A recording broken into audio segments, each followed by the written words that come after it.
আগে আদা রসুন পেঁয়াজ দিয়ে ওল আলুর দম করছি। ওলটাকে আগে সিদ্ধ করে নিয়েছি, আলুকেও সিদ্ধ করে নিয়েছি। আদা রসুন পেঁয়াজ বাটা, টমেটো বাটা, লঙ্কা হলুদ সব কিছু দিয়ে ধনে জিরে মরিচ দিয়ে কষছি এটাকে।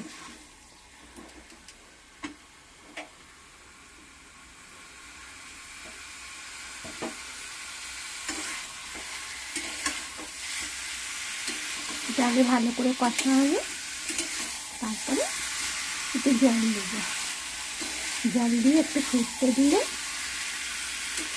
আর একটু গরম মশলা উপর থেকে ছড়িয়ে দিলে, যে ঘি খায় সে একটু ঘি দিয়ে দিলে ব্যাস কমপ্লিট হয়ে যাবে। তারপরে খুব চমৎকার খেতে হয়, আপনারা করে দেখবেন, খুব সুন্দর লাগে। এই ওল এরকম টুকরো টুকরো করে ওলকে কাটবে, ওল আর আলু ডুমো ডুমো করে, খুব ভালো লাগে খেতে।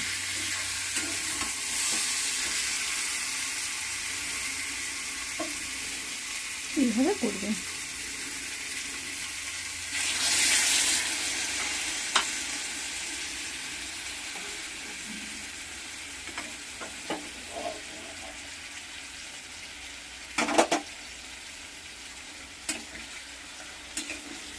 এটা চমৎকার একটা রেসিপি,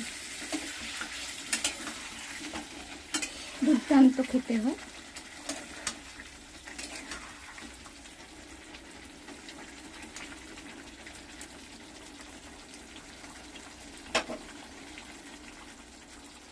আর একটুখানি হয়ে গেলে নামিয়ে নিলেই হবে।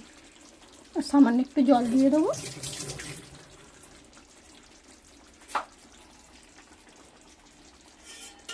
যে কষা খায় সেরকম একটু ফুটিয়ে নামিয়ে নিতে পারবে, যে একটু ঝোল ঝোল খায় সে একটু জল দিতে হবে। আমি একটু ঝোল রাখবো,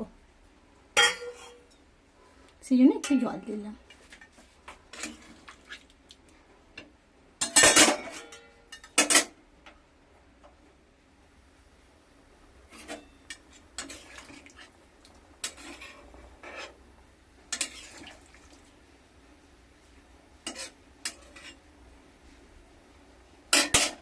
খুব চমৎকার খেতে লাগে এটা।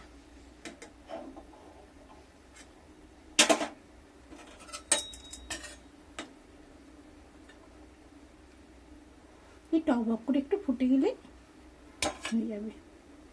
আমি চাপা দেবো না, সব সিদ্ধই ছিল তো, ওল সিদ্ধ আলু সিদ্ধ, মানে চাপা দেবার দরকার নেই।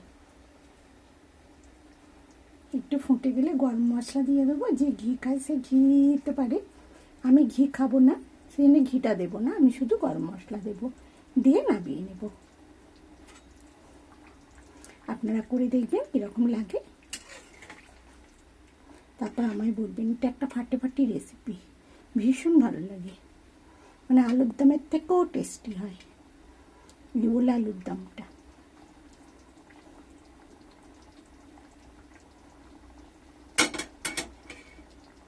এই ফুটছে, আর একটু বেশি ফুটে যাক, গেলে গরম মশলা দিয়ে নামিয়ে নেব।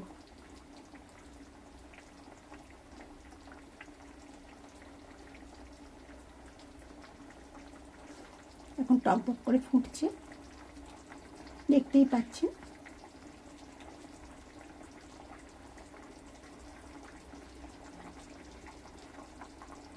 আপনারা করে দেখবেন এই রেসিপিটা, আর আমার সাথে থাকবেন। আমি অনেক রেসিপি আনবো এখন টুকটুক করে।